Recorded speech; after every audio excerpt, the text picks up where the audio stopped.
Baru kali ini saya diberi kesempatan untuk bertanya. Sebelumnya Ustadz, maaf, saya mau cerita dulu. Nama. Namanya Oh, siapa? nama saya Muli. Ya. Perkenalkan, nama saya Muli. Saya Muri. asli, iya, Muli.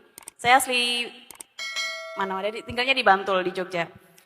Ustadz, selama hidup saya, dari kecil sampai sekarang saya sudah terbiasa kehilangan.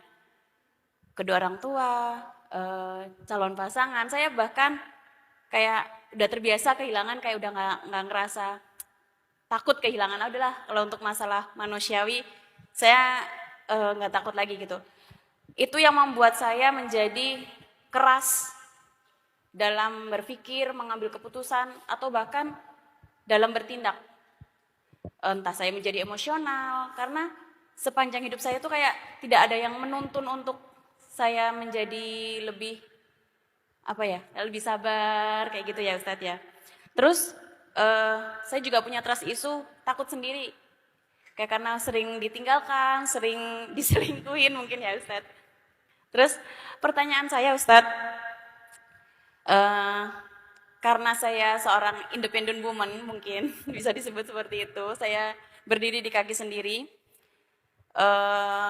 Saya kalau misalnya mau healing atau menghilang Ustadz, saya kayak punya kepikiran gimana ya nanti karyawan saya, kalau saya pergi, saya menghilang untuk menenangkan diri. Jangankan untuk menghilang pergi ya Ustadz, untuk matikan data handphone aja kadang saya kepikiran gitu loh. Dan itu tuh kayak ngeganggu banget. Sebenarnya saya pingin deh sehari tanpa duniawi, pinginnya kayak relax gitu. Tapi itu susah banget Ustadz. Itu bagaimana solusinya? Terus banyak banget nih pertanyaan. Berapa halaman Bang? Bentar. Terus kan mungkin karena saya punya trust issue takut kehilangan, saya kayak menanamkan diri untuk rasa tidak enakan. Kalau orang Jawa bilang rasa pekiwuh. Jadi kalau misalnya ada orang yang ngomongin saya jelek, saya dibully atau saya direndahkan itu kayak lebih kayak nggak dibales tapi dalam hati tuh gedek. Tapi bener nggak sih Ustadz kalau misalnya tadi hayin itu kan tenang, sama nggak dengan menahan diri kayak tenang kan tapi dalam hati gedek tapi manusiawi ya Allah dibalas dong tolong kayak gitu kan, itu tuh sama nggak dengan hayin gitu ya Ustadz? Karena saya ingin mempelajari dari hayin, terus dari layin, korib dan sahlin itu saya ingin mempelajari banget itu hayinnya. Terus yang terakhir Ustadz, maaf ya teman-teman. Masya Allah. Terakhir ya. Ya. Maaf Ustadz. Apa yang kita lakukan saat menghilang selain secara mohon maaf kayak ibadah yang benar-benar me time kita tuh bermanfaat menaikin mental kita yang emang benar-benar down banget saat itu. Apakah kita nggak boleh ada rasa gedek atau nggak nyaman atau kayak ada rasa sakit hati? Perasaan gedek, marah, kecewa, terluka itu syai'un la yumlak, tidak bisa dikendalikan. Makanya kita tidak dicatat dosa atas perasaan-perasaan itu. Baru dicatat dosa dengan reaksinya, dengan ekspresinya. Maka akan tetap hayyin selama kita masih tenang untuk tidak bereaksi secara berlebihan.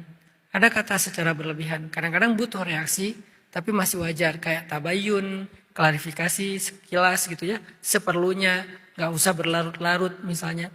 Tetap perlu, cuman setelah itu diam, setelah itu tenang, jangan diladenin, jangan didebat, jangan diramekan dan segala macam. Walaupun hati kita sebetulnya marah gitu. Itu hayyin. Jadi orang yang hayyin itu juga bertingkat-tingkat. Dari yang tadinya yang awal-awalnya ada rasa, ya Allah balas dong misalnya ya. Gak apa-apa, itu awal dari kita belajar hayyin. Sampai ke level bukan lagi balas yang kita harapkan. Tapi ya Allah kasihanilah saya. Jadi kita fokusnya ke diri kita sendiri gitu. Ketika kita bisa bawa kameranya atau lensanya ke arah kita, itu kita udah mulai uzlah tuh. Kalau lensanya masih ke masalah, belum uzlah. Uzlah itu kan mengasingkan diri, berarti lensanya dibalikin ke kita. Ya Allah kasihanilah aku, ya Allah ridhoilah aku, ya Allah tambahlah kebaikan aku dengan ujian ini. Ya Allah angkat derajatku gara-gara kata-kata ini, gara-gara fitnah ini. Fokusnya ke kita, udah gak fokus lagi ke dia. Ya Allah balaslah dia, hancurkan dia, udah enggak. walaupun di dalam hati. Jadi udah fokusnya ke kita. Itu tingkatan next levelnya. Tapi nggak apa-apa di awal levelnya masih ada rasa itu walaupun nggak diungkapkan. Itu kan semua orang berproses ya. Nggak bisa langsung ideal. Itu tentang hayyin. Tentang yang pertanyaan pertama dan ketiga itu nyambung. Hilang. Nggak semua orang punya kesempatan untuk hilang sehari, apalagi berhari-hari. Ada orang yang menjadi tulang punggung keluarga. Dia setiap hari harus berjuang kan? Maka hilang ini beda-beda dari zamannya Ashabul Kahfi, Nabi Musa, Nabi Yusuf kan beda-beda. Termasuk Sayyidah Maryam, Nabi Muhammad, beda-beda hilangnya. Jadi nggak harus semuanya hilang sehari atau beberapa hari. Ada hilang sejenak aja antara maghrib sama isya di musola. Ketika dia selesai dengan kerjaannya, dia duduk di musola setelah dia sholat maghrib sampai isya, dia istirahat sebentar dari hiruk pikuk dunia. Dia berzikir dengan nama-nama Allah, dia curhat sama Allah, dia ngomong sama Allah. Atau lebih baik lagi hilangnya Al-Muzammil, kapan? Tengah malam. Itu hilang yang harusnya banyak orang bisa melakukannya, kecuali yang kerja malam ya. Jadi banyak orang bisa melakukan itu. Kalau yang kerja malam berarti di siang hari, yang kerja siang berarti di malam hari. Dia hilang sejam, setengah jam, cukup asalkan dia fokus dengan dirinya dan Tuhannya. Ini dalam konteks hilang dalam ibadah. Bagaimana dengan pertanyaan ketiga, hilang yang bukan ibadah? Apa yang kita lakukan? Bisa juga. Mulai dari yang ibadah sampai yang mubah. Mubah itu apa? Hobi yang tadi saya bilang. Apa hobi kalian? Cewek-cewek kan melukis misalnya. Kalau nggak ngelukis apa? Merangkai bunga, tanaman, farming, grooming. Atau hobi olahraga apa? Saya punya banyak hobi olahraga. Jadi kalau saya lagi pengen me time, pengen uzlah, ya udah saya olahraga. Ya udah saya pergi. Apalagi diving ya. Atau free dive. Kan kalau udah masuk ke air tuh udah tenang. Equalize, lebih tenang lagi. Hening, gak ada suara. Itu bagian dari terapi saya. Kalian terapinya olahraga apa? Endorfin, hormon-hormon kebahagiaan kan muncul dengan olahraga. Gak apa-apa banget. Atau melakukan hobi yang lain. Yang sifatnya hiburan-hiburan yang masih wajar, yang tidak berlebihan. Gak apa-apa banget. Itu bagian dari hilang. Jadi gak harus semuanya diseragamkan, pokoknya hilangnya agak lama. Kondisi orang beda-beda. Kalau kondisi Mbak Muli, gak mungkin ninggalin karyawannya, kerjaannya, orang-orang yang menjadi amanahnya. Jangan-jangan hilangnya Mbak Wuli itu justru bertemu dengan mereka. Hilangnya Mbak Wuli itu justru, karena hilang istri saya itu justru ketemu pasiennya. Ketemu pasien kanker, ketemu pasien mental, itu hilangnya dia.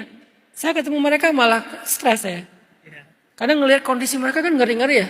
Kanker itu kan kalau yang udah stadium lanjut tuh ngeri-ngeri luar biasa. Tapi bagi dia itu healingnya dia. Dia kalau lagi ada masalah dengan saya, bete, ada keributan rumah tangga, biasalah di mana-mana juga ada. Itu cara dia mengobati dirinya, dia ketemu pasien.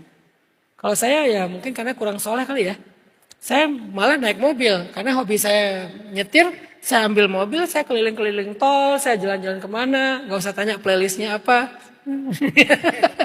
Ya itu healingnya saya. Jadi lakukan apapun yang bisa kita lakukan, yang penting buat uzlah, buat diri kita. Apa yang bikin kita happy? Kita yang tahu apa yang bikin kita happy. Syaratnya cuma satu, yang tidak melanggar syariah. Udah itu aja.